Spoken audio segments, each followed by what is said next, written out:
जय हिंद दोस्तों, कैसे हैं आप सभी? आशा करता हूँ एकदम अच्छे होंगे। तो आज की जो हमारी क्लास रहने वाली है, क्लास नंबर कौन-सी रहने वाली है ये? 20 एक सेकंड 20 रहने वाली है जिसमें हम पढ़ेंगे एनसीएफ के बारे में जो आपका राष्ट्रीय पाठ्यचर्या की रूपरेखा 2005 है, उसके बारे में पढ़ेंगे। चलिए देखते हैं, समझते हैं। इससे पहले यदि आपने क्लासेस नहीं ली हैं सीटेट से संबंधित तो सभी क्लासेस अवेलेबल है प्लेलिस्ट में, ज़रूर देखें उन्हें। चलिए बात करते हैं। देखिए, एनसीएफ के बारे में बात करते हैं। देखिए, एनसीएफ 2005 यानी कि नेशनल करिकुलम फ्रेमवर्क जिसे कहते हैं हम, राष्ट्रीय पाठ्यचर्या की रूपरेखा 2005, इसके बारे में बात करते हैं। देखिए, एनसीएफ 2005 भारत में एनसीईआरटी द्वारा, यानी किसके द्वारा है? एनसीईआरटी द्वारा 1975 में, 1988, 2000 और 2005 में प्रकाशित कर राष्ट्रीय पाठ्यचर्या की रूपरेखा में से एक है। यानी कि इनमें से एक है, जो आपका पहले जो भी क्या नाम है, एनसीएफ स्टार्ट हुआ था, तो आपका 1975 में भी ये हुआ था, फिर 1988 में और फिर 2000 में, और उसके बाद ये 2000 बाद में प्रकाशित किया गया था। चलिए आगे समझते हैं। ये उनमें से ही एक है। किनमें से ये? इनमें से। जब दूसरा आपका ये 2005 वाला है, इनमें से सब में से एक है ये। आगे बात करते हैं, धीरे-धीरे इसमें कोई ना कुछ चेंजेज़ होते रहे, कुछ ना कुछ बदलाव होते रहे, तो ये इसके चेंजेज़ जो होते रहे, बदलाव जो होते हैं, उसके बाद ये 2005 आया। चलिए आगे बात करते हैं। एनसीएफ 2005 का जो मुख्य सूत्र है वो क्या है? Learning without burden. Learning without burden यानी शिक्षा बिना बोझ के। यानी शिक्षा पर हम बच्चे को बोझ नहीं डाल सकते कि ऐसा नहीं है, हम उसे किताबें और जो कॉपी पेंसिल है उनकी, तो उन पे बोझ डालें। उन पे जो किताबें हैं, जो हमारा मटेरियल है, पुस्तकें हैं, तो बिना बोझ के होनी चाहिए, कम होनी चाहिए, लेकिन उसमें मटेरियल अच्छा होना चाहिए। चलिए आगे बात करते हैं। एनसीएफ 2005 के जो अध्यक्ष हैं वे कौन है? प्रोफेसर यशपाल जो है, ये आपके जो अध्यक्ष हैं एनसीएफ के 2005 के। चलिए आगे बात करते हैं। देखिए, अब इसके कुछ ये पॉइंट हैं, इन्हें भी समझते हैं।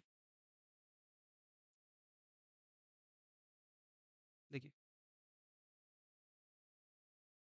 बात यदि करें, देखिए, संस्थाओं और स्कूलों को बच्चों के समग्र विकास, यानी कि समग्र विकास होना, बच्चों का जो समग्र विकास को प्रोत्साहित करने, जो हमारा जो समग्र बच्चों का जो समग्र विकास होता है उसको प्रोत्साहित करने, तथा पाठ्य पुस्तक केंद्रित शिक्षा से दूर जाने, यानी कि कि आपकी जो पाठ्य पुस्तक केंद्रित शिक्षा है उससे दूर जाने के लिए कहा गया है कि आप पाठ्य पुस्तक के द्वारा ही पढ़ा जाए, वो नहीं, उसके बच्चों को वातावरण के द्वारा, पर्यावरण के द्वारा उसे एग्जाम्पल के थ्रू, उदाहरण के थ्रू समझाया जाए, इन चीज़ों के थ्रू, और बच्चे का जो है समग्र विकास होगा, जैसे क्लासरूम में उदाहरण सही समझाया जाएगा, दिखा के समझाएगा उसे, तो उसे ये क्या होगा, समग्र विकास होगा बच्चे का इसमें।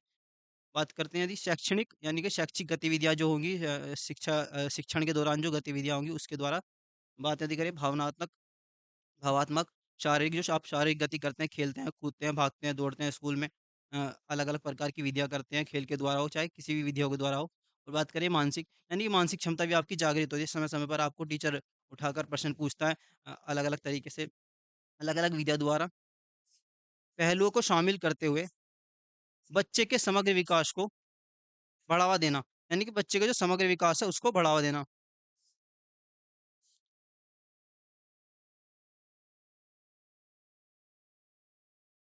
बच्चे को जो समग्र विकास है उसको बढ़ावा दिया जाता है। किसको? उसको बढ़ावा दिया जाता है। चलिए आगे बात करते हैं, समझते हैं।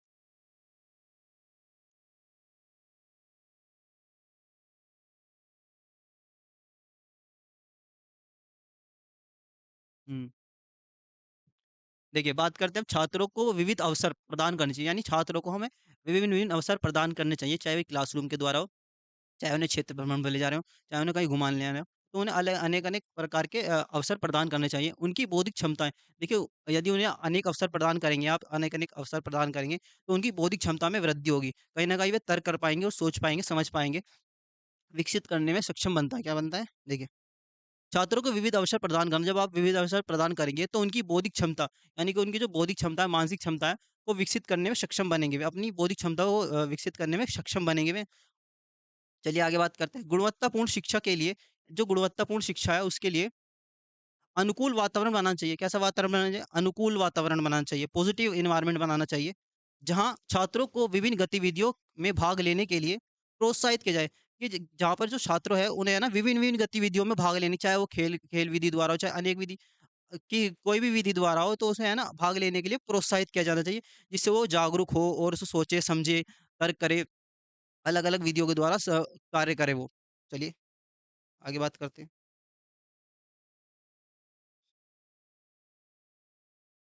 देखिए, बात करते हैं इसके कुछ और पॉइंट के बारे में।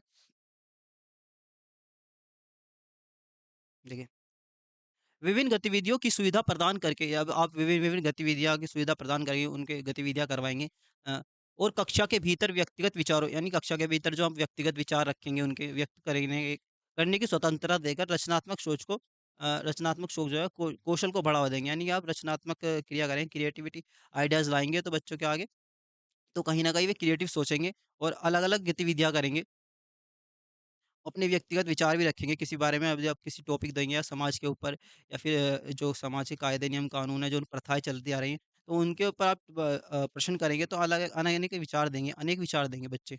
चलिए आगे बात करते हैं। बहुसांस्कृतिक विशेषताओं के जवाब में, यानी जो अलग अलग संस्कृति से आते हैं उनके बारे में, स्कूलों को यह सुनिश्चित करना चाहिए कि किसी भी छात्र के साथ जाति, धर्म और सामाजिक स्थिति के आधार पर भेदभाव ना, यानी कि जो अलग-अलग स्थिति से आ रहे हैं, अलग-अलग कल्चर से आ रहे हैं, जाति से आ रहे हैं, लिंग से आ रहे हैं, उनके साथ भेदभाव नहीं करनी। अलग-अलग तबके से, जाति से उनसे आ रहे हैं, तो उनके साथ कोई भी भेदभाव नहीं करना चाहिए। सबको एक समान मानना चाहिए। जो स्टूडेंट होते हैं, सब एक समान होते हैं। उनमें भेदभाव नहीं करना चाहिए। चलिए, आगे बात करते हैं। चाहे वो किसी भी जाति से आ रहे हों, चाहे वो किसी धर्म से आ रहे हों, कहीं से भी आ रहे हो, चाहे वो गरीब हो, अमीर हो, तो उनमें कोई भी भेदभाव नहीं करना चाहिए। चलिए, बात करते हैं कुछ और पॉइंट की। देखिए, राष्ट्रीय पाठ्यचर्या की रूपरेखा 2005 के उद्देश्य, क्या-क्या उद्देश्य है इनके? देखिए, पाठ्यक्रम को कम करके, यानी कि जो हमारा पाठ्यक्रम है, जो सिलेबस है, उसको कम करके अत्यधिक बोझ के बिना, यानी कि ज़्यादा बोझ नहीं बढ़ाना बच्चों पे, उन्हें वही सिखाना है जो उनके लिए सही रहे। सिखाने की अवधारणा को प्रस्तुत करना, यानी कि जो सीखने की अवधारणा करके सीखे बच्चे, खुद से सीखें, अन्वेषण करें, खोज करके सीखें, एनवायरनमेंट के द्वारा सीखें, पर्यावरण के द्वारा सीखें। तो इस तरह से हमें उन्हें सिखाना है बच्चों को।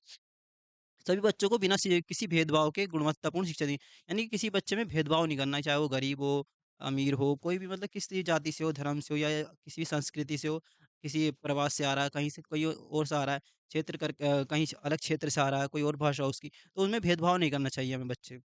यदि हम उनमें भेदभाव करेंगे, तो वो उसके बच्चे के लिए अच्छा नहीं होता और वो कहीं भी सीख भी नहीं पाता है उन चीज़ों को। शिक्षा शिक्षा भी सही से नहीं पाता और सीख भी नहीं पाता है वो सही से। चलिए आगे बात करते हैं। पाठ्यक्रम की कार्यप्रणाली, यानी पाठ्यक्रम की कार्यप्रणाली के धर्मनिरपेक्ष होनी चाहिए। सामाजिक न्याय और समानता के अनुरूप होनी चाहिए, यानी कि सामाजिक होनी चाहिए, धर्मनिरपेक्ष होनी चाहिए और समानता न्याय होना चाहिए उसमें, समानता होनी चाहिए। आगे बात करते हैं, समाज में राष्ट्रीय शिक्षा प्रणाली को मजबूत बनाना चाहिए। देखिए, राष्ट्रीय शिक्षा प्रणाली जब मजबूत होगी, जब टीचर्स कुछ सिखाएगा उन्हें बच्चों को और सही से सिखाएगा, उनमें सब में एक मानेगा बच्चों को, कहीं न कहीं उससे राष्ट्रीय शिक्षा प्रणाली मजबूत होएगी। चलिए, आगे बात करते हैं।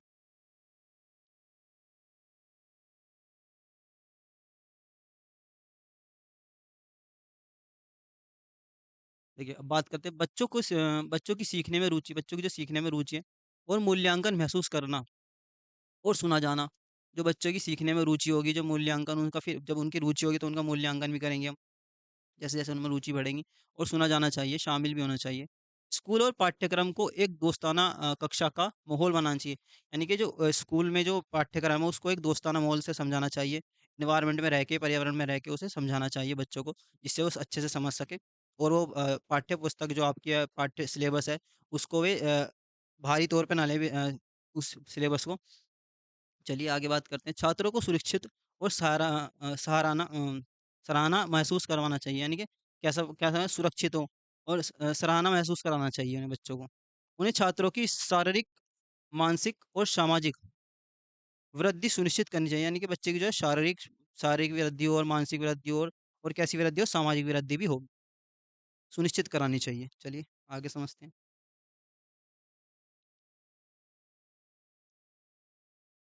देखिए, बात करते हैं अब राष्ट्रीय पाठ्यचर्या की रूपरेखा के मार्गदर्शक सिद्धांत, जो है मार्गदर्शक सिद्धांत है एनसीएफ के 2005 के, तो उसके बारे में बात करते हैं। सीखने को स्कूल के भारी वास्तविक जीवन के उदाहरणों से जोड़ना चाहिए, यानी कि जो हम बच्चों को सिखा रहे हैं स्कूल में, तो उन्हें वास्तविक जीवन से जोड़ना चाहिए हमें बच्चों के। यदि पेड़ पौधे हैं तो उनके द्वारा ही उन्हें समझाना चाहिए। यदि इन्वायरमेंट में जो जो चीज़ें हैं उनके द्वारा ही बच्चों को समझाना चाहिए। आइए बात करते हैं आगे, रटने की पद्धति के बजाय, देखिए बच्चों को हमें रटवाना नहीं है किसी भी चीज़ को। रटने की पद्धति के बजाय अलग-अलग शिक्षण दृष्टिकोण सुनिश्चित करने चाहिए। यानी कि उनके अंदर अलग-अलग दृष्टिकोण अपनाने चाहिए वे, इस तरह से उन्हें समझाना चाहिए टीचर को। आगे बात करते हैं पाठ्य पुस्तक से परे ज्ञान और अनुभव प्रदान करने के लिए पाठ्यक्रम को उन्नत करना चाहिए। यानी ये पाठ्य पुस्तक से परे ज्ञान, यानी कि पाठ्य पुस्तक से हमें ज्ञान जो है परे ले जाना चाहिए। जिससे कि पाठ्य पुस्तक में मतलब कि बच्चे उसमें घुल ना जाएँ, मिल ना जाएँ, सही से उसमें कार्य करें। अनुभव प्रदान करना चाहिए। कैसा अनुभव प्रदान करना चाहिए? पाठ्यक्रम को उन्नत करना चाहिए। पाठ्यक्रम को कैसे करना चाहिए? उन्नत करना चाहिए। जब आप उन्हें किसी विधि के द्वारा से अनेक-अनेक विधियों के द्वारा सिखाओगे, एनवायरनमेंट से जोड़ के सिखाओगे, तो कहीं न कहीं जो पाठ्यक्रम में उन्नति प्रदान होगी उनके बच्चों के। बात ये करी करते हैं आगे, परीक्षा देने में लचीलापन, यानी कि परीक्षा देने में लचीलापन बढ़ाना चाहिए तथा उन्हें कक्षा, स्कूल जीवन के साथ एकीकृत करना चाहिए, यानी कि एकीकृत करना चाहिए उन्हें। देश की लोकतांत्रिक राजनीति के भीतर चिंताओं से प्रेरित एक सर्वोपरि पहचान को बढ़ावा देना चाहिए। चलिए आगे बात करते हैं।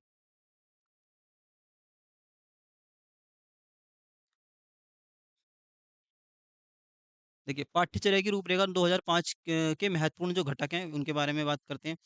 स्कूलों को शैक्षणिक प्रथाओं को लागू करना चाहिए। जो स्कूलों की प्रथाएँ हैं, उनको लागू करना चाहिए। जैसे कि आलोचनात्मक जागरूकता, यानी कि बच्चे जो क्रिएटिव सोचे, जागरूक हों वे कहीं न कहीं। विचारों को साझा करना, यानी एक-दूसरे से विचार अपने साझा करें, वार्तालाप करें, अनेक-अनेक विचार रखें एक-दूसरे के प्रति, या फिर किसी जो टॉपिक के प्रति, कॉन्सेप्ट के प्रति विचारों को साझा करना, यानी विचारों को जो साझा करें एक-दूसरे से। पाठ्यचर्या से संबंधित, जो हमारी पाठ्यचर्या है उससे संबंधित निर्णयों का आदान-प्रदान, यानी कि निर्णयों का आदान-प्रदान करें।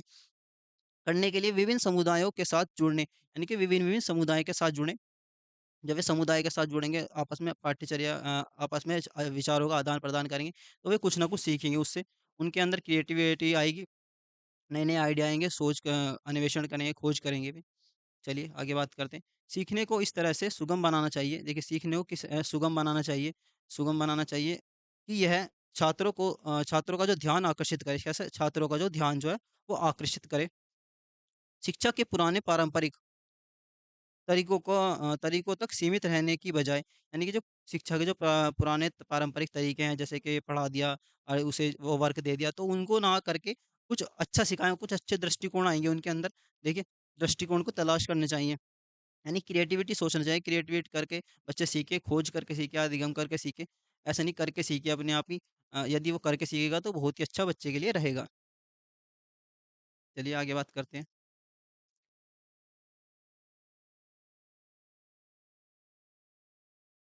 देखिए, बात करते हैं बाल केंद्रित शिक्षण पद्धति को लागू किया जाना चाहिए। कैसी? बाल केंद्रित, यानी जो बालक जो है उसे केंद्र में मानकर करना चाहिए।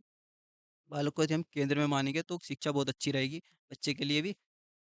बच्चे के लिए बालक को ही हमें केंद्र मानना है, बालक ही हमारे लिए भगवान है। उसे हमें सिखाना चाहिए, सही से सिखाना चाहिए। ठीक, क्योंकि यह बच्चों को सक्रिय भागीदारी, देखिए बच्चे की जब सक्रिय भागीदारी रहेगी, बच्चा अपना टीचर के साथ कोलैब करके सीखेगा, सहयोग करके सीखेगा, तो बच्चे का जो विकास होगा वो अच्छी तरह से होगा, अधिगम भी अच्छी तरीके से कर पाएगा बच्चा। देखिए, माध्यम से अपनी राय, यानी अपनी राय और अनुभव व्यक्त करने के लिए प्रोत्साहित करना चाहिए। बच्चे को अपनी राय रखता है, बच्चा जब अब टीचर के साथ सीखता है या अपने जो सहपाठी उनके साथ सीखता है, तो अपनी राय भी रखता है और उनको व्यक्त करता भी है। विचारों का आदान-प्रदान द्वारा भी वो व्यक्त करता है उन चीज़ों को। पढ़ाई के साथ-साथ देखिए, अब जब पढ़ाई कर रहे हैं तो उसके साथ-साथ शारीरिक विकास की भी प्राथमिकता दी जानी चाहिए, यानी कि शारीरिक विकास की प्राथमिकता दी जानी, खेल-कूद भी अनिवार्य है। यदि आप पढ़ाई कर रहे हैं तो खेल-कूद भी उतना ही अनिवार्य है और खाना-पीना भी उतना भी अनिवार्य है। इसके लिए औपचारिक, अनौपचारिक, देखिए कैसी भी हो, चाहे औपचारिक हो, चाहे अनौपचारिक हो, खेल या योग या अन्य खेल संबंधी गतिविधियाँ में भागीदारी को प्रोत्साहित किया जाना चाहिए। यानी कि खेल संबंधी जो है रैकेट खेलना, कैरम खेलना या फिर भाग-दौड़ खेलना, बैट बॉल खेलना, रनिंग करना, तो उनको भी शामिल किया जाना चाहिए। उन अनेक अनेक गतिविधियों को भी शामिल किया जाना चाहिए।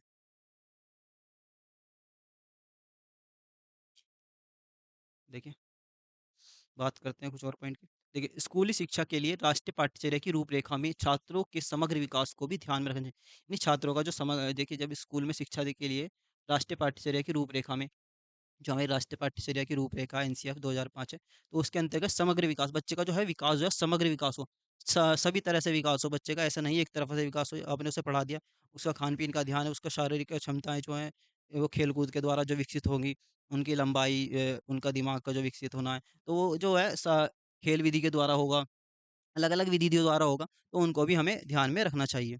चलिए, आगे बात करते हैं, सीखने की गति ऐसी होनी चाहिए देखिए, सीखने की गति कैसी होनी चाहिए जिससे छात्र अपनी समझ के अनुसार मूल अवधारणाओं को समझ सके। ये कैसी होनी चाहिए? जिसमें छात्र जो है अपनी समझ के अनुसार जब बच्चे को हम समझाएँगे तो उसकी समझ के अनुसार वो अनेक-अनेक अवधारणाओं को समझे, उन पर क्वेश्चन करे, बात करे। आगे बात करते हैं कक्षा के भीतर संयोगात्मक शिक्षण को सुगम बनाना चाहिए। संयोगात्मक यानी कि साथ में सीख रहे हैं बच्चे, करके सीख रहे हैं, एक-दूसरे के साथ सीख रहे हैं। यदि कुछ नहीं आ रहा है तो टीचर से पूछ रहे हैं, टीचर उनका मार्गदर्शन कर रहे हैं। तो इस प्रकार से सीखा जाना चाहिए। जिससे विभिन्न विचारों देखिए जो विभिन्न विभिन्न विचार आएँगे और रायों आदान-प्रदान के लिए क्या ये अवसर उपलब्ध हों। ये उन्हें जब वे एक-दूसरे से पूछेंगे, उनके एक-दूसरे के विचार सुनेंगे, एक-दूसरे की राय सुनेंगे, तो उनके जो दिमाग में विचार आएँगे, एक ने कुछ कहा, दूसरे ने कुछ कहा, तो वो विचार जो आएँगे उनसे क्या होगा बच्चों को उनकी क्रिएटिविटी जागेगी उनके अंदर, कहीं न कहीं उनके अंदर क्षमताएँ जागेंगी क्षमता जागेगी सोचने-समझने की। देखिए, आदान-प्रदान के द्वारा उन्हें कई अवसर उपलब्ध कराने चाहिए, चाहे वो क्लासरूम के द्वारा यदि आप पढ़ा रहे हैं तो उनसे क्वेश्चन करने चाहिए। इस तरह से चलिए आगे बात करते हैं। देखिए, इंटरैक्टिव चर्चा देखिए को देखिए, इंटरैक्टिव चर्चा या फिर प्रश्नोत्तर सत्र आयोजित करना चाहिए। यानी कि बच्चों को जब आप पढ़ा रहे हैं तो उसे पढ़ाने के बाद या कोई कोई आपने कॉन्सेप्ट समझाया उसके बाद उससे इंटरैक्ट करना चाहिए। उससे पूछना चाहिए उस बारे में या प्रश्नोत्तर सत्र करें। जिसे आप पढ़ा दिया है कॉन्सेप्ट को आपने उसके बारे में प्रश्न करें, तो कहीं न कहीं उसके दिमाग में क्षमताएँ जो विकसित होंगी। जहाँ बच्चे प्रश्न पूछ सकते हैं देखिए, जहाँ पर बच्चे जो प्रश्न पूछ सकते हैं और फिर स्कूलों में सीखी गई बातों को अपने व्यक्तिगत अनुभवों के आधार पर उन प्रश्नों के उत्तर दे सकते हैं। देखिए, जब बच्चे प्रश्न पूछेंगे और स्कूलों में वे चीज़ें सीखेंगे, तो कहीं न कहीं वे अपने जो व्यक्तिगत जीवन है और अपनी जो जीविका जी रहे हैं, तो उनमें कहीं न कहीं वे उन्हें लगाएँगे। चाहे जैसे कि आप मैथ के क्वेश्चन जैसे आप मैथ सिखाएँगे बच्चों को प्राथमिक कक्षाओं में, तो कहीं न कहीं वे अपने वास्तविक जीवन में भी जोड़ पाएँगे। जब सब्ज़ी लेने जा रहे हों या टॉफ़ी लेने जा रहे हों या फिर कहीं पैसे वापसी ले रहे हों, ₹100 देकर कोई सामान ले रहे हों और कहीं पैसे वापसी ले रहे हों, तो कहीं न कहीं वे अपने वास्तविक जीवन में उसे सही करेंगे। चलिए आगे बात करते हैं बुद्धिमानीपूर्ण अनुमान लगाने के को प्रोत्साहित किया जाना चाहिए। देखिए, बुद्धिमानी होगी जब वो आप ₹100 लेकर वो सब्ज़ी लेने जाएगा, वो उसे ₹30 की सब्ज़ी लेके आया और तो ₹70 में तो कहीं न कहीं उसमें बुद्धिमानी जागेगी। जिससे विद्यार्थियों को किसी विषय पर अपना दृष्टिकोण साझा करने की स्वतंत्रता मिल सके। देखिए, विभिन्न-विभिन्न दृष्टिकोण आएँगे उसके दिमाग में, तो कहीं न कहीं वो साझा कर सकेगा अपने अपने सहपाठियों के द्वारा। चलिए आगे बात करते हैं सक्रिय सहभागिता यानी कि बच्चों की जो है सक्रिय सहभागिता होनी चाहिए। जो विभिन्न कक्षाओं या गतिविधियों जैसे कि पूछताछ पूछताछ करे बच्चा, अन्वेषण करे यानी ये खोज करे बच्चा, वाद-विवाद करे, उन पे प्रश्नोत्तर करे, अनुप्रयोग करे और चिंतन भी करे। चिंतन यानी मानसिक स्थिति होती है जो आपके दिमाग से होता है, बौद्धिक क्षमता से होता है, चिंतन करते हैं। माध्यम से प्रोत्साहित किया जाना चाहिए देखिए, इसे प्रोत्साहित किया जाना चाहिए टीचर को प्रोत्साहित करना चाहिए। चलिए आगे बात करते हैं।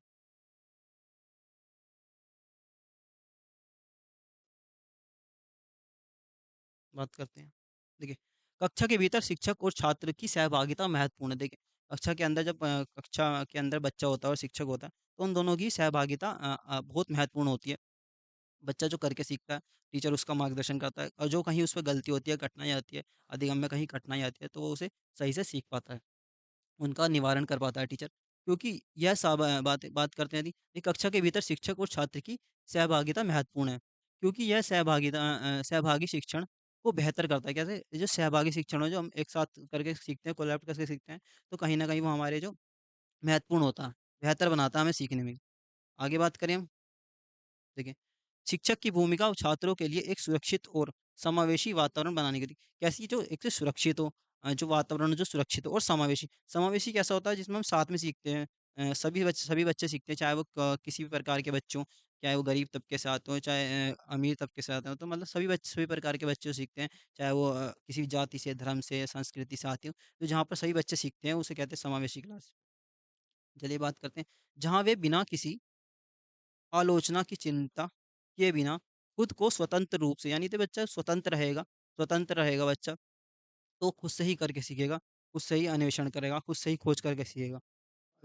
अभिव्यक्त कर सकें यानी कि अपने जो विचार हैं, उनके अंदर जो विचार आए हैं, दृष्टिकोण आ रहे हैं, अलग-अलग विचार आ रहे हैं, तो उन्हें वो कहीं न कहीं साझा करेगा, चाहे वो अपने टीचर से करे, चाहे वो अपने अपने जो सहपाठी है उनसे करे, अनेक-अनेक विचार रखेगा वो अपने। चलिए आगे बात करते हैं।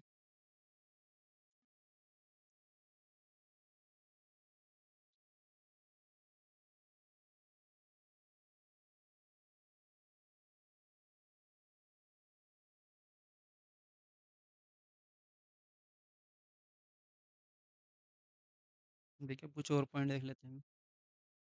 देखिए, स्कूल के लिए राष्ट्रीय पाठ्यचर्या की रूपरेखा में इस बात पर जोर दिया गया है कि भाषा शिक्षण बहुभाषी होनी चाहिए। यानी भाषा शिक्षण कैसे होनी चाहिए? बहुभाषी होनी चाहिए, जिसमें छात्रों को त्रिभाषा संरचना में पढ़ाया जाना चाहिए। कैसे पढ़ाना चाहिए? त्रिभाषा संरचना में पढ़ानी चाहिए। मातृभाषा को प्रथम भाषा के में प्राथमिकता दी जानी चाहिए।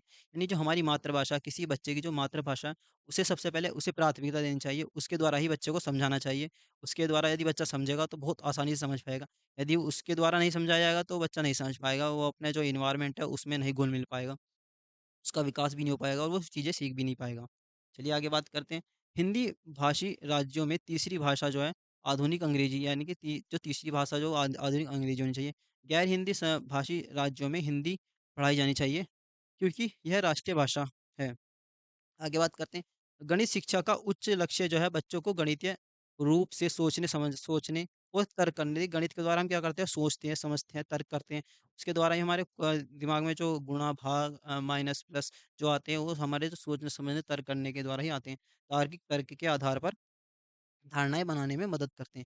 जो हमारा धारणाएँ बनाते हैं हम अपने दिमाग में जो विचार रखते हैं, सोचते हैं, तो वो हमारे जो है दिमाग के द्वारा ही होते हैं, तर्क के द्वारा होते हैं। आगे बात करते हैं। जो हमारी बौद्धिक क्षमताएँ होती हैं उनके द्वारा ही किए जाते हैं। चलिए,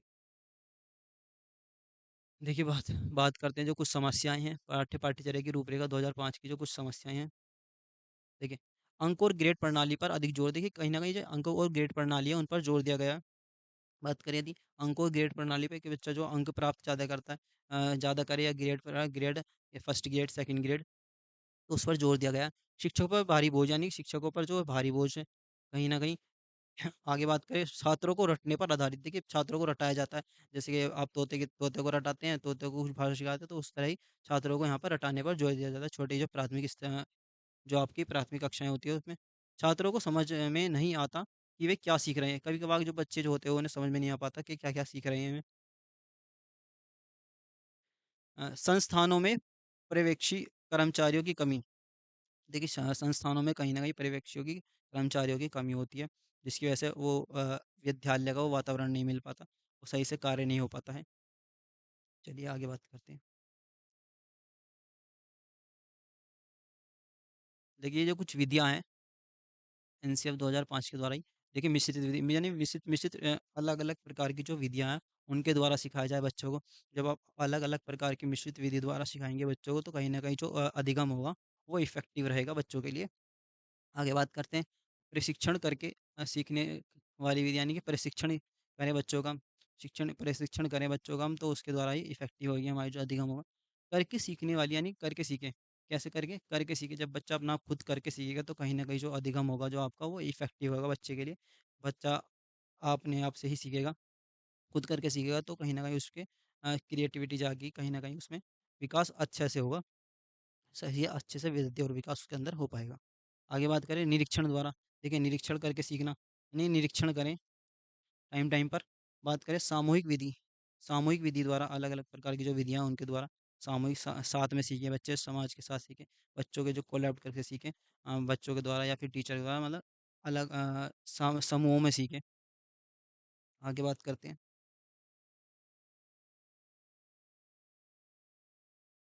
देखिए, अब बात करते हैं एनसीएफ 2005 के अनुसार क्या कहा गया है? एक शिक्षक को भूमि सुविधादाता कहा गया है। कैसे है?